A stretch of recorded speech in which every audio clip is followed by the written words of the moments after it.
ব্রাহ্মণবাড়িয়া বিএনপির জনসভাকে কেন্দ্র করে 144 ধারা জারি।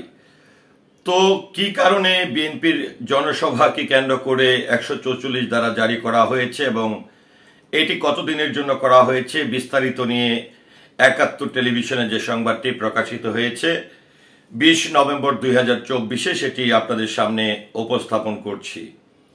ব্রাহ্মণবাড়িয়ার একটি উপজেলা বিএনপির একই স্থানে ডাকা সভাকে কেন্দ্র করে সংঘর্ষের আশঙ্কায় 144 জারি করেছেন উপজেলা প্রশাসন। জেলা বাঞ্ছারামপুর পৌর এলাকা জারি করা এই 144 ধারা বলবৎ থাকবে বৃহস্পতিবার সন্ধ্যা পর্যন্ত। বাঞ্ছারামপুর উপজেলা নির্বাহী অফিসার মোহাম্মদ আবুল মনসুর জানান, বুধবার সকালে SM পাইলট উচ্চ বিদ্যালয় মাঠে বাঞ্ছারামপুর উপজেলা ও পৌর বিএনপির সম্মেলন হওয়ার কথা।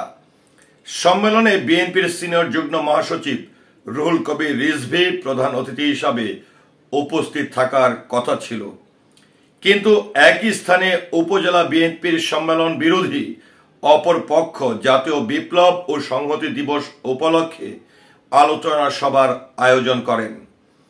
এরই মধ্যে গত সোমবার উপজেলা বিএনপির সম্মেলনকে কেন্দ্র করে বিএনপির কেন্দ্রীয় নির্বাহী কমিটির সদস্য আব্দুল খালেক ও রফিক শিকদারের পক্ষের লোকজনদের মধ্যে অপর পক্ষ কেন্দ্রীয় কৃষক দলের যুগ্ম সাধারণ সম্পাদক মেহেদী হাসান পলাশের সমর্থকদের ব্যাপক সংঘর্ষের ঘটনা ঘটে।